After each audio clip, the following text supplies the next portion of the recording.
स्वर्ण नगरी, धरती धोरारी, सभी श्रोतागण, जैसलमेर वासियों को मेरा डॉक्टर हेमतोष पुरोहित का 21 जून छठा अंतर्राष्ट्रीय योग दिवस के उपलक्ष्य में अभिवादन व बधाई। जैसा कि आप सब जानते हैं कि आजकल हमारी दिनचर्या केवल बैठने, उठने व लेटने तक ही सीमित रह गई है। किसी प्रकार का चलना फिरना या पहले जैसे महिलाएं घर पर ही मसाले पीसती थी, धान कूटती थी, हाथों से कपड़े धोती इत्यादि करती थी, वैसा आज नहीं है। आज का युग मशीनरी युग है। फलतः एक बटन दबाते ही सब कार्य संपन्न हो जाते हैं। हम सभी अपने कामकाज में इतने व्यस्त हो गए हैं कि खुद के शरीर के या स्वास्थ्य के प्रति संवेदनहीन हो चुके हैं। दिन भर की थकान, मानसिक तनाव, भाग दौड़ में जीवन यापन करते करते मधुमेह, उच्च रक्तचाप, मोटापा, शिरशूल आदि कई जीवन शैली जनित रोगों को गले लगा लिया है। जल्द स्वस्थ होने हेतु दर्दनाशक गोलियों के आदी हो गए हैं। फलस्वरूप हम ये भूल गए हैं कि ये हानिकारक दवाइयाँ हमारे शरीर को कितना नुकसान पहुँचाती हैं। हम ये भूल गए हैं कि हमारी प्राचीन चिकित्सा पद्धति आयुर्वेद व योग है। यह अति आवश्यक है कि हम अपने स्वास्थ्य की रक्षा सर्वप्रथम करें ताकि कोविड-19 जैसे कई प्रकार के वायरस व बीमारियों से लड़ने हेतु शरीर की रोग प्रतिरोधक क्षमता सबल व सुदृढ़ हो। कोरोना के बाद अब समय आ गया है कि हमें अपने स्वास्थ्य की ओर अति जागरूक होकर सभी आलस्य त्याग कर प्राचीन ऋषि मुनियों ने जो आयुर्वेद में दिनचर्या, ऋतुचर्या का पालन व योग में अष्टांग योग, यम, नियम, आसन, प्राणायाम, प्रत्याहार, धारणा, ध्यान, समाधि, जो विरासत इनका ज्ञान हमें दिया है, जो हमारी भारतीय संस्कृति का स्तंभ है और जिस पर हमें गर्व होना चाहिए, उनको अपनाकर स्वस्थ सुदृढ़ बनकर भारतवर्ष को एक विश्व शक्ति के रूप में उभारें, ऐसा हम प्रत्येक भारतवासी का संकल्प हो। 2020 छठा अंतर्राष्ट्रीय दिवस योग की थीम है yoga at home, yoga with family. कोविड-19 के कारण सोशल डिस्टेंसिंग को ध्यान में रखकर अपने परिवार के साथ घर पर ही योगासन व प्राणायाम का अभ्यास कर सकते हैं। इसी कड़ी में मैं आज आपसे कुछ रोगानुसार आसन व प्राणायाम के बारे में जानकारी साझा करना चाहूँगी। लघुत्वम आरोग्य मलो लुप्त्वम वर्ण प्रसादम स्वर सौष्ठवम च गंधः शुभो मूत्र पुरुषम अल्पम योग प्रवृत्तिम प्रथमाम वदंती। अर्थात योग में प्रवृत्ति का पहला फल होता है कि योगी का शरीर हल्का हो जाता है, निरोग हो जाता है, विषयों की तलाश मिट जाती है, कांति बढ़ जाती है, स्वर मधुर हो जाता है, शरीर से सुगंध आती है व मल मूत्र अल्प हो जाता है। आज मैं आपसे कुछ ऐसे रोगों में किए जाने वाले आसनों के बारे में जानकारी देना चाहूँगी जो वर्तमान की जीवन शैली से उत्पन्न होने वाले हैं। सर्वप्रथम मधुमेह।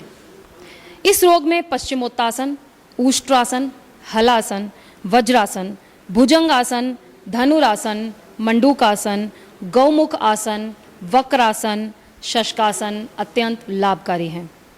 इसी प्रकार कमर दर्द में धनुरासन, ऊष्ट्रासन, मकरासन, भुजंगासन, पवन मुक्तासन, शलभासन अति लाभकारी हैं।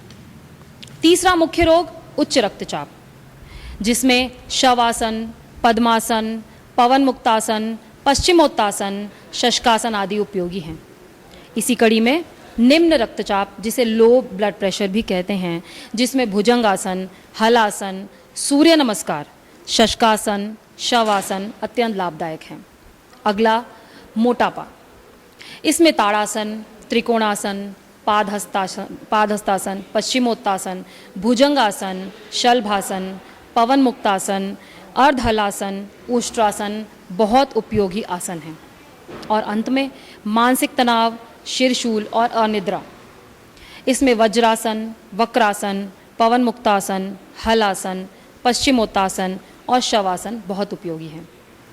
श्रोताओं, इन सभी आसनों की जानकारी आप अपने करीबी योग एवं प्राकृतिक चिकित्सा संस्थानों से या प्रशिक्षित योग प्रशिक्षक से या सरकार की ऑफिशियल वेबसाइट से भी प्राप्त कर सकते हैं। अब इस सबसे महत्वपूर्ण प्रक्रिया जिसे प्राणायाम कहते हैं।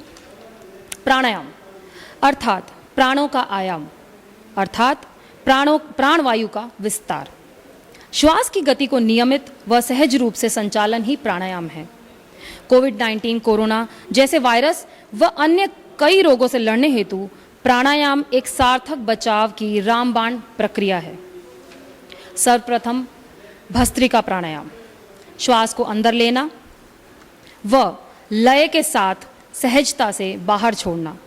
ऐसा 1 मिनट में 12 बार करें। यह प्रक्रिया 5 मिनट तक करें। इसमें कुछ सावधानियां बरतें, जैसे उच्च रक्तचाप, हृदय रोगी को यह तीव्र गति से नहीं करना है। श्वास अंदर भरते हुए पेट को नहीं फुलाना है। ग्रीष्म ऋतु में धीमी गति से इस प्राणायाम को करना है। इस प्राणायाम के नियमित अभ्यास से जुकाम, एलर्जी, साइनस, दमा आदि में लाभ मिलता है। इससे फेफड़े सबल बनते हैं। मस्तिष्क, हृदय रोग, थायराइड, टॉन्सिल्स, गले के समस्त रोगों में भी लाभकारी है। कपालभाति प्राणायाम, 1 सेकंड में 1 बार श्वास को सहज रूप से धारण करना एवं लय के साथ छोड़ना। बिना रुके 1 मिनट में 60 बार तथा 5 मिनट में 300 बार करना है। ऐसा 15 मिनट तक करना है। यह प्राणायाम समस्त कफ रोगों, श्वास, एलर्जी, साइनस में, हृदय, फेफड़े, मस्तिष्क को मजबूत करता है तथा मोटापा, गैस, मधुमेह, कब्ज, अम्लपित्त में भी अत्यंत लाभकारी है। अनुलोम विलोम प्राणायाम, जिसे नाड़ी शोधन प्राणायाम भी कहा जाता है। बाईं नासिका से श्वास को लय के साथ भरना व बिना रोके दाईं नासिका से लय के साथ छोड़ देना, फिर पुनः दाईं नासिका से ही श्वास भरना व बाईं नासिका से श्वास छोड़ना। यह प्रक्रिया 20 से 30 मिनट एवं धीरे धीरे बढ़ाते बढ़ाते 1 घंटे तक भी अभ्यास कर सकते हैं। यह प्राणायाम समस्त प्रकार के शारीरिक व मानसिक रोगों का नाश करता है। शीतली प्राणायाम, इसमें जिह्वा से नली बनाते हुए इस नली से श्वास अंदर लेना है एवं नासिका से श्वास बाहर निकालना है। यह प्राणायाम ग्रीष्म ऋतु में ही करना चाहिए। जैसा कि नाम बता रहा है शीतली प्राणायाम, यह शरीर में शीतलता प्रदान करता है एवं भूख और प्यास को भी नियंत्रण करता है। अंत में भ्रामरी प्राणायाम, इसमें श्वास अंदर भरना व विधि पूर्वक कान व आंख बंद करके 15 से 20 सेकंड में एक लय के साथ श्वास बाहर निकालना। श्वास बाहर निकालते हुए गले से भ्रमर, भंवरे की गुंजन के समान आवाज़ निकालनी है। इस प्राणायाम से मन की चंचलता दूर होती है। मानसिक तनाव, हृदय रोग, उच्च रक्तचाप में व थायराइड में अति उपयोगी है। और अंत में मैं आप सभी से यही अपील करना चाहूँगी कि 21 जून को सभी नियमित योग करने का संकल्प लेते हुए अपने परिवारजनों को भी प्रेरित करते हुए स्वास्थ्य के प्रति एक जागरूक कदम उठाएं व निरोगी रहने का संकल्प बनाएं। आप सभी को मेरा डॉक्टर हेमतोष पुरोहित का इस वार्ता सुनने के लिए बहुत बहुत धन्यवाद, बहुत बहुत आभार। जय हिंद, जय भारत, जय धन्वंतरी, जय आयुर्वेदा। धन्यवाद।